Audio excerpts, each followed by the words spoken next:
자, 이번 시간은 건축법 중에 11강 건축물의 건축 절차 등 검토하겠습니다. 그래서 자, 기본 구조, 건축법에 따라서 건축물을 건축하는 과정, 건축 허가, 그리고 사용 승인, 이게 기본 구조가 되겠습니다. 그래서 우리가 적용 대상 행위로서 건축과 대수선, 용도 변경 등이 있게 되는데 건축이라고 하는 거 건축 허가 받아야 되고요. 대수선도 허가 받아야 됩니다. 그리고 용도 변경도 밑에서 위로 올라갈 때 원칙적으로 허가를 받는다라고 하는 것. 그래서 제일 먼저 나온 주제가 입지 규모 사전 결정이라고 하는 개념이 되겠습니다. 이건 왜 이제 필요한 제도냐면 이런 식입니다. 우리가 이제 건축 허가를 신청하기 위해서 남의 땅에다가 건축 허가 신청할 수 없습니다. 내 땅에다만 허가를 신청할 수 있죠. 그래서 이제 문제가 되는 거예요. 왜? 땅 샀더니만 나중에 허가가 안 나오는 경우 등이 문제가 되게 됩니다. 그래서 어떻게 하자. 땅 사기 전에 미리 건물 지을 수 있는지 없는지 물어보는 제도. 이게 바로 입지 규모 사전 결정 신청이라고 하는 것. 첫 번째 포인트는요. 허가 대상 건축물 건축하려는 자, 바로 입지 규모 사전 결정 신청할 수 있다 해서 안 해도 되는 거죠.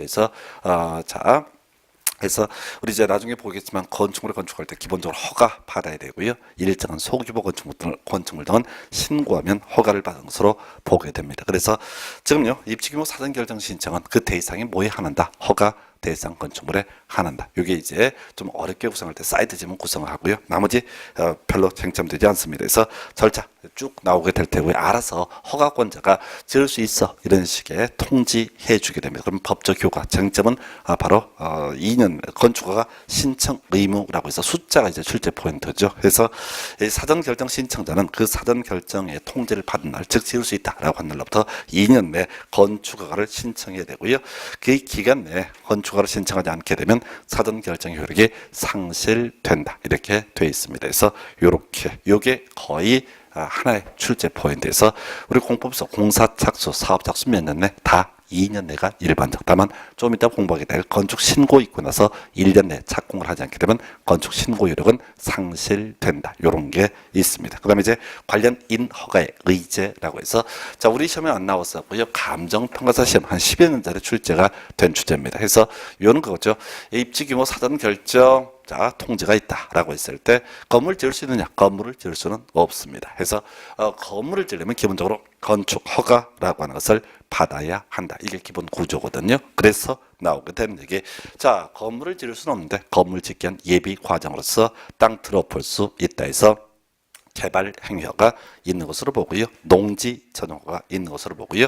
산지 전용허가 있는 것으로 보고요. 그 외에 하천 전용허가까지. 의미는 뭐냐면 우리 앞에서 이제 요 개발 행위허가, 농지 전용허가, 산지 전용허가 다 같은 말입니다. 뭔 소리인가 아니? 이런 논리 구조예요.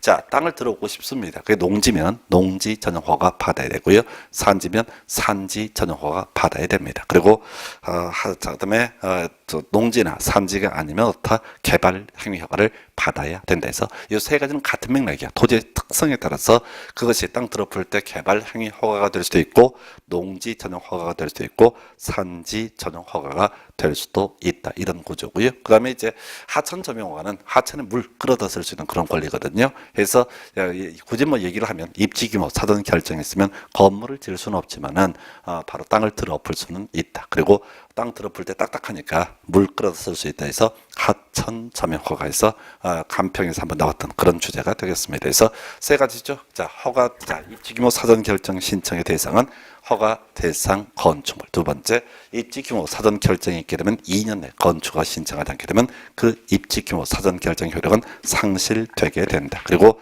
관련 인허가의 의제로서 개발 행위허가, 농지 전용허가, 하천 전용허가, 산지 전용허가까지 요걸로 끝나야겠고요.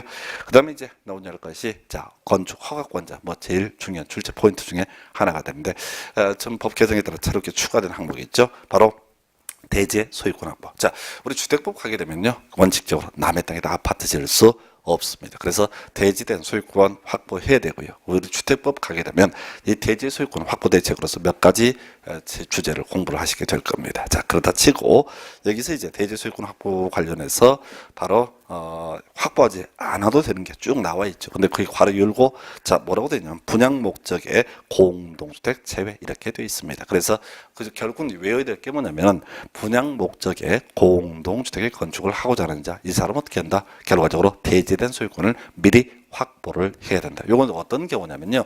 우리 이제 공동주택 지을 때 나중에 주택법에서도 논의가 되긴 하는데, 지금 동네에서 연립이나 다세대 장사하시는 분들이 있습니다. 소규모로 주택 몇 채씩 지어서 파는 경우.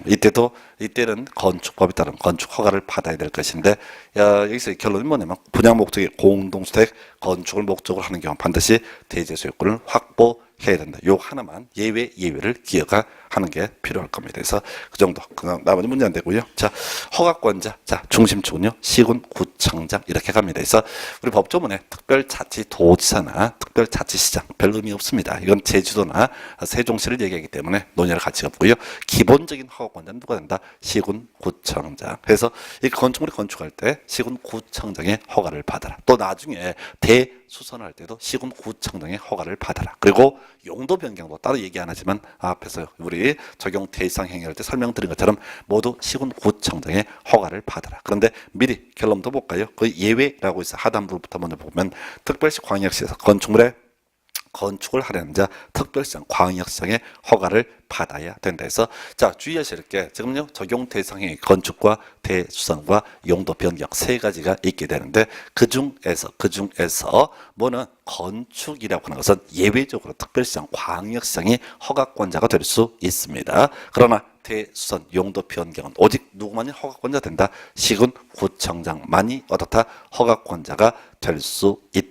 라고 이렇게 얘기를 합니다. 그래서 다시 돌아가서 위에서 이제 건축할 때 기본적으로 어떻게 해라? 시군 구청장의 허가를 받아라. 그러면 특별시 광역시 단위에서는 기본 허가권자 구청장이 되게 될 것이고 도단위에서는 시장 군수가 허가권자가 되게 됩니다. 그래서 시장 군수가 허가권자가 되게 하는데 경우에 따라서 한 단계 위에 있는 도지사의 승인을 미리 받아야 하는 경우도 존재합니다. 크게 이제 분류하면 대형 건축물하고요. 위락 숙박시설 이렇게 가게 되는데 이 대형 건축물의 유형으로서 21층 이상, 연면적 10만 이상, 그리고 초고층 건축물 등을 예시합니다. 우리가 외워야 될 것은요. 사전 승인 항목을 외우는 것이 아니라 그것의 예외 항목으로서 공장, 창고, 제외라고 하는 거 나와 있죠. 해서 기본 문제를 구성할 때 자 그냥 21층 이상의 건축물 이렇게 하면 출조 오류야. 거기 왜 건축물 종류가 워낙 많기 때문에 그중에서 공장, 창고는 승인을 요하지 않고 나머지 공장, 창고가 아닌 경우에 어떻게 해라? 승인을 받아라. 그러면 문제 출제할 때는 귀찮으니까 공장, 창고, 도지사의 승인을 받아야 한다. 이런 식으로 이제 출제가 이루어지게 됩니다. 그래서 공장, 창고, 자 도지사의 승인을 요하지 않는다. 그 정도고요. 좀 어려운 게 위락 숙박 시설이죠. 그래서 이 위락 숙박 시설은 개념 자체가 뭐냐면은 이런 시설에 들어서면 주변 어떤 건축물 소유자한테 피해를 줄 수도 있다. 그래서 미리 도지사가 승인을 해야 되는 경우가 있습니다. 근데 무조건 위락 숙박이라고 해서 무조건 승인을 요하는 것은 아니고요.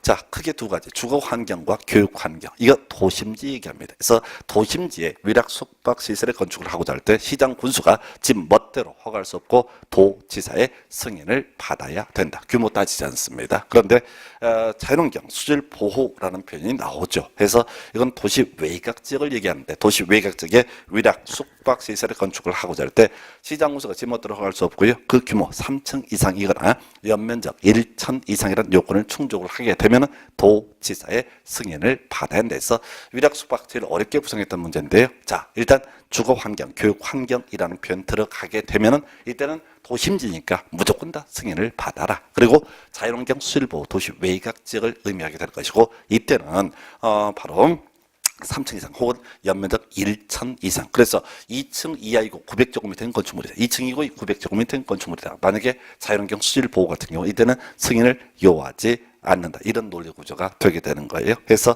도지사의 승인. 다시 정리합니다. 대형 건축물 21층 이상 10만 이상 등 그러나 출제 포인트 공장, 창고는 승인을 요하지 않는다. 위락 숙박 경우에 따라서 승인 받아야 되는데요. 자, 주거 환경, 교육 환경 들어가게 되면 얼마 21층 이상 10만 이상 이래 갈 것이고 다시 무조건 위락시설, 숙박시설 승인을 받아야 되고요. 자연환경 수질 보호 들어가면 3층 이상 혹은 연면적 1천 이상인 위락 숙박에 대해서 승인을 받아야 된다. 물론 이제 구체적으로 검토를 하게 되면 거기에 이제 중간중간에 도지사가 지정 고시하는 지역 이런 표현을 쓰고 있는데 지정 공고하는 지역이라는 표현을 쓰고 있는데 이건 뒤에서 관련한 부분에서 지적할 거예요. 일단 정리하면 자 시장군수 도 밑에 있는 다 도 단위에서는 시장군수가 허가권자 그리고 도지사는 허가권자는 될 수 없습니다. 그러나 일정한 경우에 승인을 해줄 수 있다. 이 정도고요. 그 밑에 아까 이제 구청장이 기본 허가권자가 돼야 될 텐데 경우에 따라서 특별시장, 광역시장 허가권자 될 수 있습니다. 이미 봤던 맥락이 있죠. 그래서 대형 건축물 의미합니다. 그래서 21층 이상, 10만 이상 초고층 건축물. 근데 이거 외워봤자 쓸모가 없어요. 그저 출제 포인트는 공장 창고는 어떻다? 특별시장, 광역시장이 허가를 해줄 수 없다라고 해서 문제 구성할 때는 21층의 뭐 공장이라든가 연면적 10만 이상의 창고 이런 식으로 장난을 친다는 얘기죠. 그래서 이런 경우 자 최소한 특별시장, 광역시장이 허가권자가 될 수가 없다. 이렇게 기억을 해 주셔야겠습니다. 그래서 이 정도 얘기해서 지금 허가권자 관련한 부분 보셨고요. 그 다음에 나와 있는 게 자 그 건축허가 예외적 거부 뭐 미리 말씀드리면 별로 안 중요합니다. 자주 나와요. 근데 답은 안 돼요. 해서 지금 위락 숙박시설 어디에서 신학 군 단위에 있어서는 경우에 따라서 도지사의 승인을 받도록 하고 있습니다. 근데 아까 간략하게 한번 말씀을 드렸는데 도지사가 미리 지정 공고를 했다는 전제하에서 주거환경, 교육환경 규모 불문한 위락 숙박 허가에 대해서 승인의 문제가 발생하고요. 그다음에 자연환경 수질 보호에 있어서는 역시 도지사가 지정 공고를 했다는 전제 하에서 바로 3층 이상 또는 연면적 1천 이상인 경우에 승인을 받아야 됩니다. 근데 뭐 특별시 광역시는 따로 이 방법이 없고요. 또 하나 도 단위라 할지라도 도지사가 지정 공고한 적이 아니다. 거기에 속하지 않는다. 그러면 따로 이게 이제 막을 방법이 없어요. 그래서 그냥 단순하게 가야 됩니다. 위락 숙박 시설 어떻다 허가를 하지 아니할 수 있다. 요 정도까지만 기억을 하시면 되겠습니다. 답 안 되고요. 사이드 지문으로 구성을 하고 있습니다. 그래서 그 정도 봐두시고요. 그다음에 신고 대상 건축 및 대수원 나와 있어요. 좀 어렵죠. 그래서 이게 근데 옛날에는 그 이제 지난번 순환할 때 밑에 문제 답이 맞나 해서 보면은 답 여기는 맞구나 해서 요게 이제 옛날에는 대놓고 신고 대상과 허가 대상을 구분하는 문제가 나왔었어요. 근데 요즘에는 얘는 나오면 주로 사이드예요. 사이드 해서 답이 아니게 구성하는 게 하나의 유행입니다. 그래서 일단은 지금 건축하려면 어떻게 해라? 허가를 받아라. 건축이 뭐라고 그랬어요? 신축, 증축, 개축, 재축, 이전까지 5개를 묶어서 물어본다. 건축. 그래서 건축할 때 어떻게 해라? 허가 받아라. 그런데 연면적 합계 100제곱미터 이하인 건축물의 건축. 여기는 의미상 신축도 포함이 되죠. 그래서 소규모 건축물의 건축을 하고자 할 때 신고 하면 허가를 받은 것으로 본다. 이런 게 있겠고요. 그 다음에 이제 2층 이하인 건축물로서 바닥면적 합계 85제곱미터 이내 증계 재축. 요건 첫 번째 항목과 비교하면 첫 번째 항목은 신축도 포함이 되는 것이고 두 번째 항목은 증계 재축. 즉 이미 있던 건축물을 전제로 하는 개념이죠. 그래서 소규모로 증축, 개축, 재축을 할 때 이때 바로 어떻다? 신고하면 허가를 받은 것으로 본다. 그리고 그 밑에 문제 나와 있지만 높이 3m 범위 내에서 증축하는 것. 요것도 어떻다? 신고하면 된다 해서 사실은 신고 대상만 가지고 문제 구성할 때는 주로 출제하는 이슈가 뭐냐면요. 바로 3m 이하의 증축. 왜? 법조문 순서를 보게 되면 이게 8개가 있거든요. 제일 뒤쪽에 나와 있는 게 3m 이하의 증축이라고 하는 거. 옛날에 한번 답을 뽑았었고요. 해서 어떤 문제를 봤을 때 답이 되느냐, 되지 않느냐를 보게 되면 원래 법조문하고 비교하다 보면 딱 답을 뽑는 이슈들이 정해져 있습니다. 그래서 다만 요 3가지 건축 중에서 신고 항목으로 봤고요. 그 다음에 대수선이라고 하는 거 확인을 하게 되면요. 자, 200 미만이고요. 3층 미만인 건축물의 대수선. 자, 우리 대수선은 이런 식으로 봤었죠. 내기, 바보, 지중을 증설 해체하거나 수선 변경하는 것. 물론 중요한 출제 포인트는 피난계단, 특별 피난계단을 증설 해체, 수선 변경하는 것. 이런 거 하나 있었고요. 그리고 나서 또 뭐가 있었냐면은 저게 있었죠. 바로 미관지구에서 외부 형태, 경계벽을 손보는 거 이런 게 대수선이었는데 만약 그런 대수선 행위에 해당이 된다라고 할지라도 이게 소규모 건축물이야. 200 미만이고 3층 미만인 건축물이다. 그래서 이 파트는 과거에 나왔던 문제를 분석하면 180, 연면적이 180이고 2층인 건축물의 대수선 이렇게 아예 예시를 합니다. 그래서 소형 건축물의 대수선은 어떻다? 신고하면 허가를 받은 것으로 본다. 그리고 6개 수선 나와 있죠. 아직 한 번도 출제가 되지 않았어요. 그래서 우리 앞에서 공부하실 때 내기, 바보, 지주 등 증설, 해체, 면적 제한은 없었죠. 수선 변경은 보통 일정 규모 숫자 들어가는 게 일반적이었는데 하여튼 그 중에서 수선이라고 하는 6개 넣다 신고하면 허가를 받은 것으로 본다 해서 이렇게 신고 대상까지 정리해 드렸습니다. 요거는 이제 항상 기억하실 게 어떤 행위가 신고 대상 건축이다라고 했을 때는 소위 입지 규모 사전 결정 신청은 할 수가 없습니다. 그래서 입지 규모 사전 결정 신청의 대상은 어디에 한정한다? 허가 대상 건축물에 한정되게 된다. 이렇게 지적을 한 바가 있죠. 그 다음에 이제 뭐 건축허가 효과 특별히 문제 안 되겠고요. 그 오른쪽 가서 자 중간적이 필요 없고요. 건축 신고의 효력 상실이라고 하는 거 나와 있죠. 그래서 이 건축허가 효력 언제까지 되느냐? 이건 너무 복잡해서 낼 수가 없어요. 법조문을 제가 분석했는데 이게 이제 분석해 놓은 게 이 정도고 일반 출제위원 입장에서는 안 냅니다. 그냥 워낙 복잡하니까.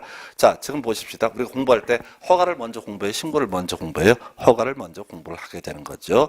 자, 그리고 나서 똑같은 구조로 허가의 효력 상실이라는 개념 또는 허가의 의미적 취소 사유 이 개념 공부한 다음에 뭘 공부한다고요? 신고의 효력 상실을 공부한다고. 게다가 건축 신고 효력 1년 내 착공을 하지 않게 되면 신고 효력이 없어진다. 이거 더럽게 많이 나와요. 숫자 가지고 자주 출제하는 이슈가 되겠습니다. 이걸 내는 이유는요. 앞에서 지적했다시피 허가, 신고 이런 순서로 가면 뭐부터 먼저 공부하고 허가부터 공부하고 그러니까 뒤쪽에 있는 게 신고야. 그리고 신고 중에서 제일 뒤에 있는 게 뭐라고요? 건축 신고 있고 나서 1년 내 착공을 하지 않게 되면 그 신고 효력은 상실된다라고 하는 거. 요걸 갖고 구성을 하게 됩니다. 그래서 보통 문제 구성할 때 허가권자부터 시작해서 어디까지 건축 신고 효력 상실까지 한 문제를 구성하는 경우가 있고요.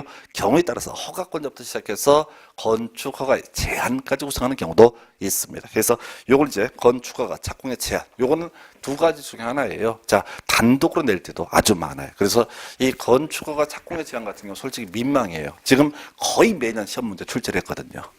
거의 매년 출제하다 보니까 지금 이제 한 10년 동안 6번, 7번 나온단 말이에요. 환장합니다. 여기 나온 법조문이 전부거든요. 이 건축허가 착공에 제한 얘기는 자 아예 허가 자체를 막아버리거나 또는 허가 내줬다가 이런저런 문제가 생길 걸 대비해서 아예 착공을 못하게 막는 거예요. 결국 이제 뭐죠? 이 건축주 연맥이는 거예요. 건축주 연맥이는 것이 건축허가 착공의 제한인데 하여튼 먼저 지금 좀 디테일에 가시다 하도 많이 나오니까 그래서 지금 색깔이 하나 잘못 입혀져 있는 게 덜 입혀져 있는 게 있는데 제한권자 국토부 장관 허가권자의 국토부 장관은 허가권자의 허가 또는 착공을 제한할 수 있습니다. 밑줄 하나 그어두실게요. 국토관리 나와 있죠. 지금 국토부 장관이 허가를 제한할 수 있고 착공을 제한할 수 있는 사유로서 국토관리라는 항목이 있어요. 국토관리. 그래서 국토관리라는 게 하나가 있게 될 것이고 그 뒤에 보면은 장관, 그 밑에 이제 장관 나와 있네요. 장관 뒤에 요청 나와 있죠. 그래서 이렇게 뭐라고요? 국토관리를 위해서 허가권자의 허가 또는 착공을 제한할 수 있다. 또는 장관의 요청이 있으면 허가권자의 허가 또는 착공을 제한할 수 있다. 이거 외우셔야 된다고. 지난번 시험에서 이것들이 장난을 쳤어요. 국토부 장관은 교육감의 요청이 있게 되면은 허가를 제한할 수 있다라는 식으로 해서 틀리게 구성을 했습니다. 다시요. 두 가지예요. 국토관리에서 필요도 인정되면 허가 또는 착공을 제한할 수 있다. 그리고 또 하나 뭐가 문제가 되냐면 장관이 요청하면 어떻게 할 수 있다? 허가 또는 착공을 제한할 수 있다 해서 그 장관 이름을 다 외우는 건 아니에요. 너무 보기 어려우니까. 해서 하나가 국토관리, 두 번째가 뭐라고요? 장관의 요청. 이런 사유 있으면 모든 허가권자 허가를 제한할 수 있다. 이때 허가권자는 기본이 시군구청장이겠지만 경우에 따라서 특별시장, 광역시장 등도 될 수가 있습니다. 물론 그 디테일은 안 내는데 그렇다 치고 두 번째 시도지사, 특별시장, 광역시장, 도지사 얘를 시도지사로 보통 줄여서 부르겠습니다. 시도지사는 밑에 있는 시군구청장의 허가 또는 착공을 제한할 수 있다. 사연은요 지역계획 혹은 도시군계획과 관련되면 지역계획이나 도시군계획과 관련돼서 어떻게 할 수 있다? 허가 또는 착공을 제한할 수 있다. 이렇게 얘기합니다. 그래서 요게 자 하나의 또 축이 되는 거예요. 그래서 국토부 장관 자 다시 가볼까요? 국토부 장관은 바로 국토관리를 해서 필요한 경우 제한 허가를 자 제한할 수 있고 착공을 제한할 수 있다. 국토부 장관은 장관의 요청이 있게 되면 허가 또는 착공을 제한할 수 있다. 그 다음에 이제 특별시장, 광역시장, 도지사는 밑에 있는 건 시군구청장이거든요. 시군구청장이 허가를 제한할 수 있다. 거기에는 지역계획, 도시군계획에서 힘들면은 국토부 장관만 정확히 외우셔도 좋을 것 같고, 그다음에 이제 좀 여유가 되면 지역계획, 도시군계획까지 외우시면 좋겠습니다. 해서 요게 하나가 있게 될 것이고, 제한 절차 중에서 보고 및 해제 명령이라고 하는 건 나와 있죠. 그래서 지금 특별시장, 광역시장, 도지사가 시군구청장의 허가를 제한한 경우 그 내용 지체 없이 국토교통부 장관에게 보고를 해야 된다라고 되어 있고요. 이때 보고를 받은 국토부 장관은 해제를 명할 수 있다 해서 아주 오래전에 해제를 권고할 수 있다. 이래서 틀리게 뽑았던 바가 있습니다. 그래서 이 명제 같은 경우도 그래요. 앞에 지체 없이 자 어떻게 해라 보고를 해라 라고 되어 있고요. 그 다음에 즉시 보고해라 라고 되어 있고, 그 다음 문제에서 답 뽑는다고 보고를 받은 국토부 장관 해제를 명할 수 있다. 이런 걸 갖고 지난번 시험에서 보고를 받은 특별시장, 광역시장, 도지사 해제를 명할 수 있다. 이런 식으로 장난쳤던 적도 있습니다. 그래서 이거는 시군구청장은 허가 또는 착공을 제한할 수 없습니다. 저희가 안 내주면 되는 거지 뭘 제한을 내. 그래서 못 내주게 막는 게 제한이라는 개념. 그 정도. 그 다음에 제한 기간. 숫자인데 답이 돼요. 우리 앞에 숫자 중에서 주요 오늘 이번 시간에 강조했던 게 건축 신고 있고 나서 1년 내 착공을 하지 않게 되면 신고 효력은 상실된다. 요거 강조 드렸었고요. 그 다음에 이제 건축허가 착공의 제한 관련해서 2+1회 1년. 예, 도배하는 질문 되겠습니다. 겁나게 많이 나온 게 2+1회 1년이라고 하는 거. 2+1회 1회 1년에서 요걸 갖고 자 2년에 자 1회 2년의 범위 연장한다. 2회 1년의 범위 연장한다. 등등 온갖 난리 부르스를 칩니다. 이게 왜 그런 거 아니? 앞에서 허가권자부터 시작을 한단 말이야. 그래서 지문 5개를 구성할 때 마지막 주제가 바로 건축허가 착공에 제한해서 답을 뽑는 식으로 해서 숫자 중에 정말 도배하는 것들 바로 건축허가 제한 기간, 착공에 제한 기간 이 얘기하고, 아까 건축 신고 있고 나서 1년 내 착공을 하지 않게 되면 신고 효력은 상실된다. 요 얘기까지 2개 기억하실 것. 자, 여기까지가 사실 거의 출제가 되는 이슈고요. 그 다음 페이지 지금 간단하게 설명을 드릴 텐데 거의 출제가 되지 않습니다. 이 영역에서는 거의 한 10년 가까이 지난 문제들이 대부분을 차지하고 있어요. 그래서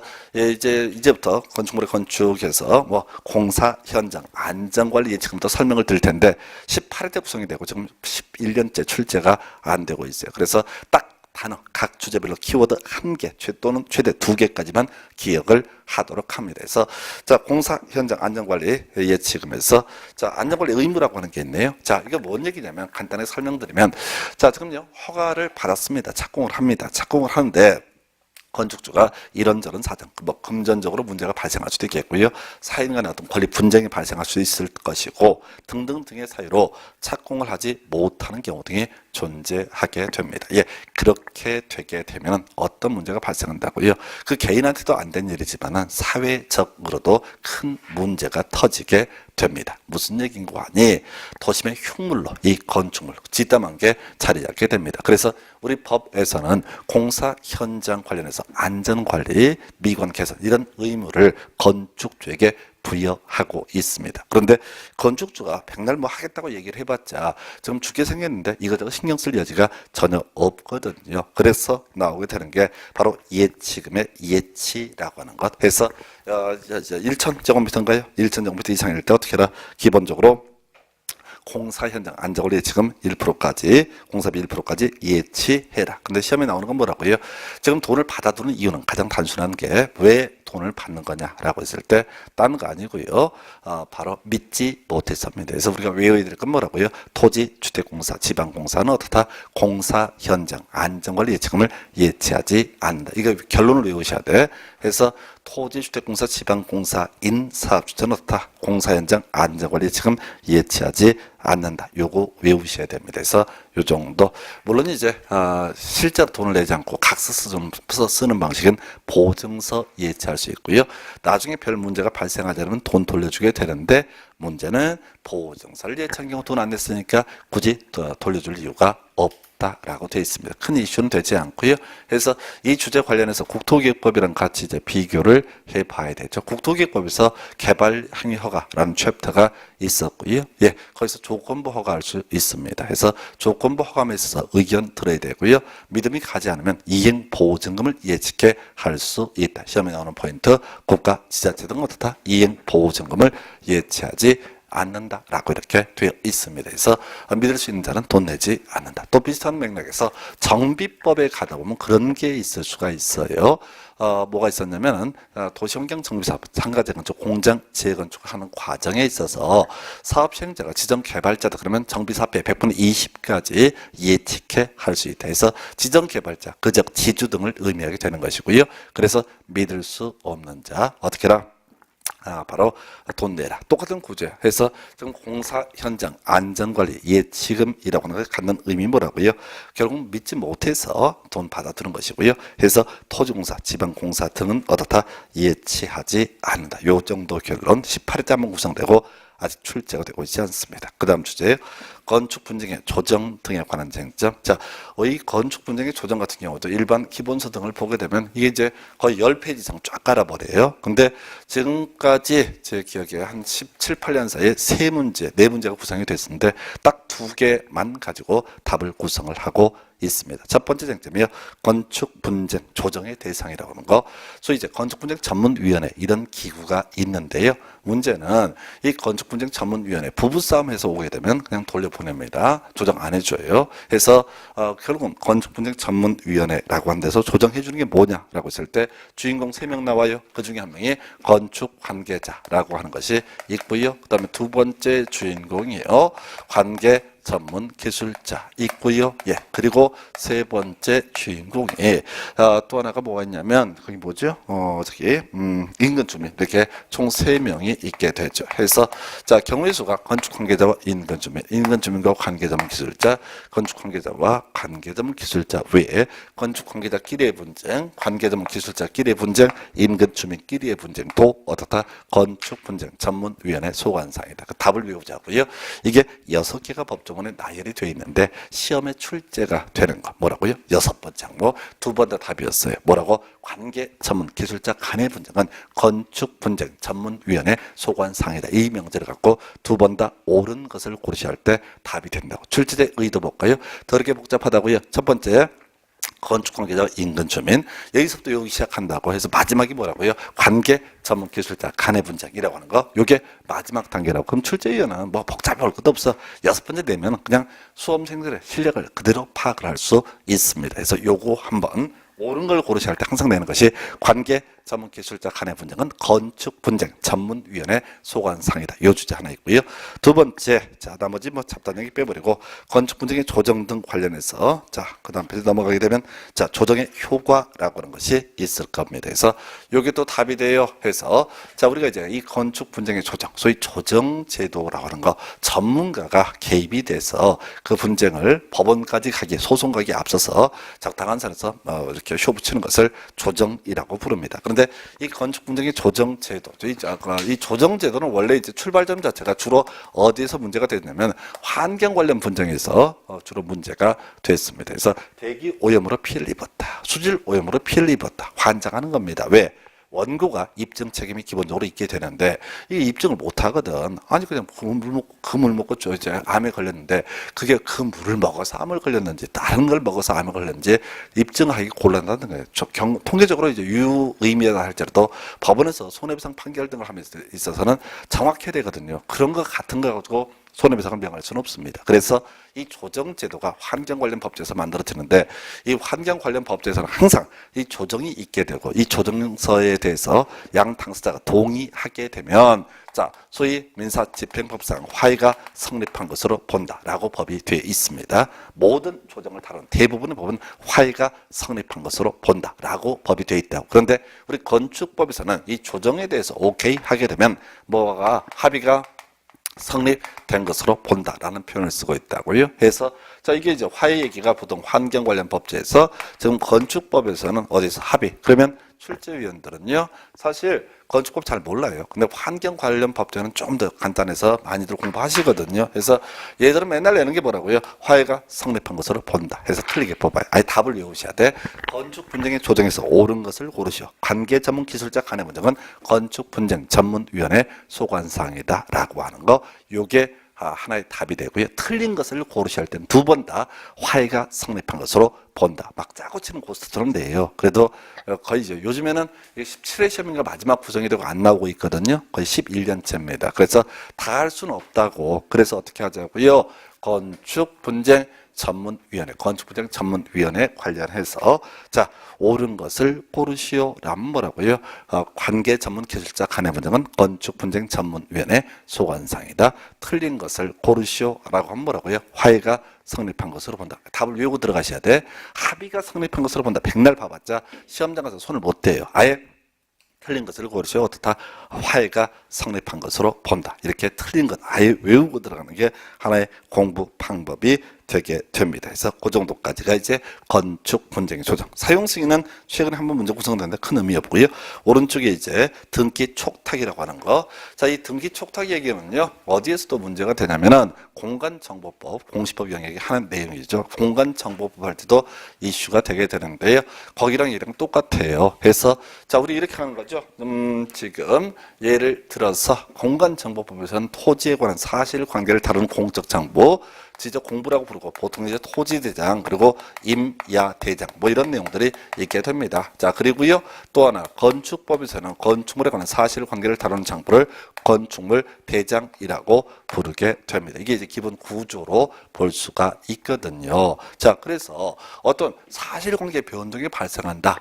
주소가 바뀌었다. 여기 이제 철거 멸실 같은 사실관계 변동이 발생하면 등기부에도 이걸 반영을 해야 되거든요. 자, 이 사실관계 등에서 토지에 대해서는 토지 등기부라고 하는 것이 있게 될 것이고 건물에 대해서는 건물 등기부라고 하는 것이 존재한다고요. 그래서 등기부에는 표제부라고 해서 자, 뭐 소재, 지번, 지목 이런 것들 이렇게 사실관계가 등기부도 표시가 되거든요. 그래서 지금 대장상에 어떤 사실관계 변동이 발생되게 되면 이 지자체장, 보통 시군구청장, 여기서는 이제 시군구청장이라는 표현, 그 다음에 공간정보법에서는 지적소관청이라는 표현을 씁니다. 똑같은 놈들이야. 표현만 다를 뿐이지. 하여튼 얘들이 일률적으로 등기를 요청을 합니다. 바꾸라고. 주소 바뀌었네. 자, 층수 바뀌었네. 등등 일률적으로 얘기한 것을 등기의 촉탁이라고 부르게 됩니다. 그래서 뭐 증축한 면적이 늘어날 수 있고 등등 다 바꿔줘야 돼. 철거 멸실하면 다 알려줘야 된다고요. 자, 개인이 꼭 하라고 그러면 안 하거든. 그러니까 등기부가 아사리판이 되거든. 그래서 일률적으로 등기를 촉탁을 하게 돼 있다. 그럼 답을 외우셔야 돼. 자, 새롭게 건축물을 신축한 경우, 이런 경우에는 어떻다고요? 이걸 우리 신규 등록이라고 부르게 되는데 이때는 시군구청장이 지적소관청에 먼저 등기소에 등기를 촉탁하는 것이 아니라 누가 직접 소유자가 등기를 신청해야 된다. 자, 공간정보법에서 맨날 똑같은 얘기 하는 거예요. 바로 등기 촉탁 사유로 틀린 것을 고르셔야 할 때 항상 답은 뭐라고요? 신규 등록. 신규 등록에 있어서는 토지가 됐든 혹은 건축물이 됐든 모두 스스로 경다 바로 등기를 신청해야 된다. 그게 이제 의미상 소유권 보존 등기 이런 의미를 갖게 되겠죠. 그래서 소유권 보존 등기를 신청을 해야 되는 것이지 누가 시군구청장 등이 등기를 촉탁해 줄 수 있는 사유는 아니다라고 할 것이고요. 유지관리 오래전에 한번 나왔었죠. 자, 아주 유치한 문제 형태인데 이 건축물 유지관리 의무 자 바로 누구한테 소유자 또는 관리자에게 있다. 큰 쟁점되지 않고요. 그 다음에 이제 헌법재판소의 소송 등을 통해서 시끄러워진 거예요. 거기 이제 철거 멸실 신고 여기 이제 작년에 문제 구성됐었는데 그냥 참고 정도. 거기 보면 멸실 신고는 30일 이내 하고요. 큰 제목만 보겠습니다. 자, 철거 신고는 3일 전까지 신고를 하게 돼 있습니다. 그래서 뭐 큰 이슈가 되는 것은 아니고 작년에 이 파트에서 그냥 틀리라고 이상한 문제 하나 구성했던 적이 있는데 뭐 쫓아가실 사안은 아니에요. 보통 우리가 기출문제 나왔다고 그러면 목숨 걸고 쫓아가는 경우 있는데 아니에요. 매년 문제 건축법이 7문제가 출제가 된다. 그러면 한 2문제 정도는 손도 못할 문제를 구성을 하게 됩니다. 그리고 그 문제 뒤지게 공부해봤자 다시는 나오지 않는 그런 형태예요. 그래서 그렇게 봐야겠고, 쟁점 중에 하나가 위반 건축물이라고 하는 거. 자, 요거 이제 한 시대를 풍미했던 그런 문제 유형 중에 하나가 될 텐데요. 자, 여기 이제 사연들이 되게 복잡한데, 자, 건축법을 위반했습니다. 우리가 보통 불법 건축물 또는 건축법에서 위반 건축물이라는 표현을 쓰게 됩니다. 자, 중간 얘기 다 잊어버리시고요. 자, 허가권자가 이 위반 건축물이라고 하는 것을 발견하게 되면요.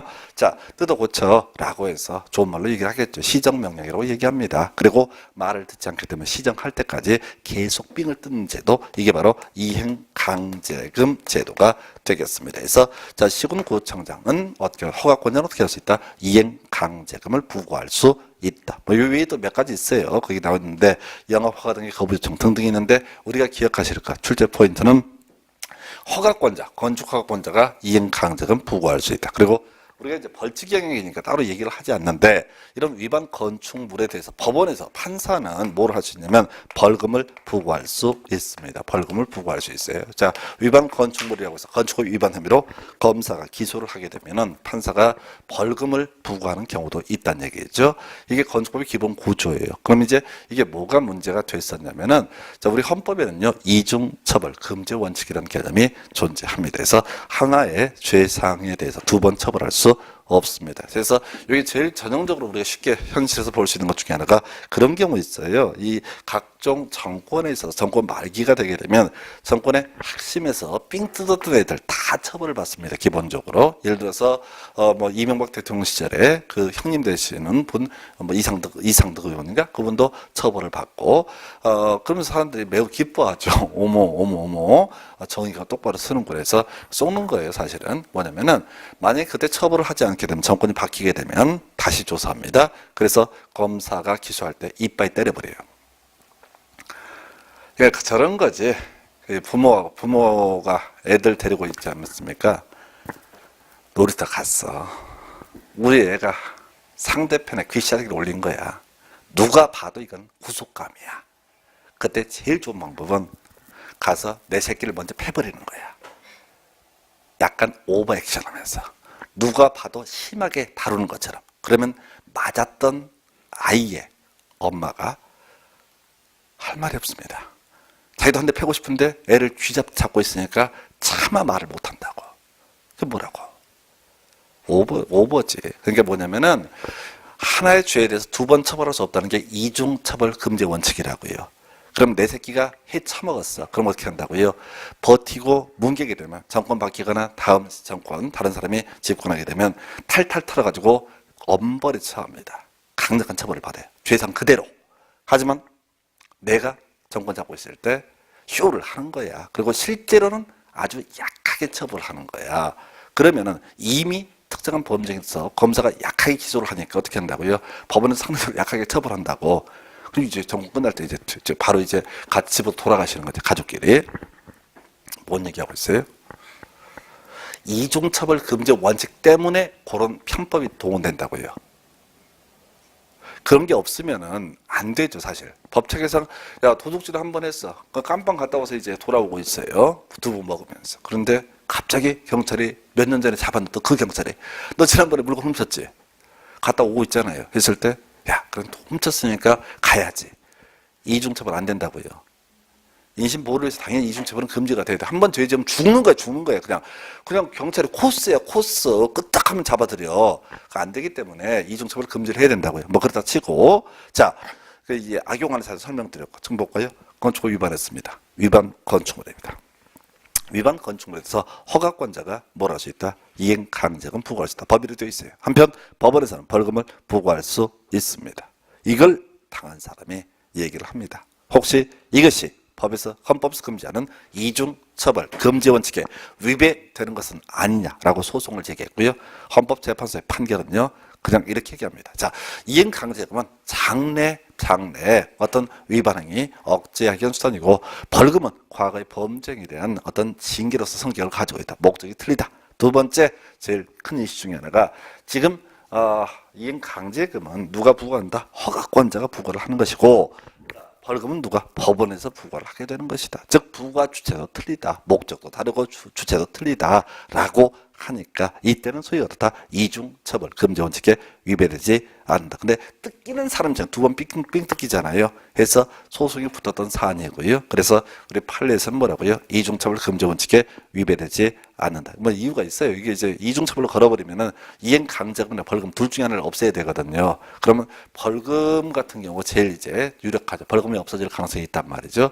그럼 배째라고 나오거든. 아무도 법을 안 지키기 때문에 이게 어쩔 수 없이 이행 강제금 그리고 벌금을 두 개를 병존시킬 수밖에 없는 상태입니다. 그래서 문제 구성을 또 어떻게 내냐면 다음 중 허가권자가 위반 건축물의 소유자에 대해서 취할 수 없는 조치는 답은 뭐라고요? 벌금 부과 이렇게 하는 거죠. 벌금 부과는 허가권자가 하는 게 아니다. 만약에 허가권자가 벌금을 부과하게 되면 뭐라고요? 이것은 이중처벌의 문제가 발생합니다. 왜? 이행강제금도 때리고 벌금도 때리고 두 번 삥을 뜯는 거거든. 이것은 허용되지 않는다. 해서 뭐 굳이 예를 들면 그런 식이죠. 애새끼가 학교에서 사고 쳤습니다. 또 죄 없는 옆에 아이를 싸대기를 올린 거지. 그래서 담임이 그런 아이를 보면은 선생님들에 따라서 특별히 사랑의 마음을 느끼는 엽기들이 있나 봐. 변태들이지. 그래서 패는 거죠. 왜? 사랑이니까. 그래갖고 이제 패다 지치면은 엄마를 호출을 하는 거죠. 엄마 개망신입니다. 한두 번 다니고 애새끼 팼다고 가면 이제 아주 작살나 있는데 또 거기서 이제 담임 앞에서 내 새끼 이러면 없어 보이잖아. 그럼 또 싸대기 올리는 거죠. 이 새끼야 저 새끼 하면서. 그래서 엄마는 왜 패는 거야? 쪽팔려서. 그럼 뭐야? 지금 애가 많이 배웠으면 엄마 지금 이중처벌 아닙니까? 라고 했을 때 배우는 엄마가 그렇게 얘기하는 거죠. 선생님은 사랑임에 다 주체도 틀리고 그다음에 엄마는 쪽팔려서 이렇게 하는 거고 그리고 아빠한테 토스를 하게 되면 아빠는 열받아서 팰 수가 있다는 얘기죠. 해서 계속 패더라도 사랑에 매였었고 쪽팔렸었고 그다음에 열받아서 다 목적도 주체도 다르다. 따라서 어떻다 이것은 이중처벌이 아니다 해서 애를 아주 죽여버릴 수 있습니다. 그래서 이게 이제 결론적으로 정리하게 되면은 벌금과 이행 강제금은 병과할 수 있다라는 명제에서 판례 지문을 가지고 한 13, 14년 전에 한참 유행했던 그런 문제에서 어찌됐든 이렇게 해서 지금 이제 이행 강제금 벌금까지 위반 건축물 관련한 부분 보셨고요. 다음 시간 계속 이어서 관련한 쟁점들 확인을 해 가도록 하겠습니다.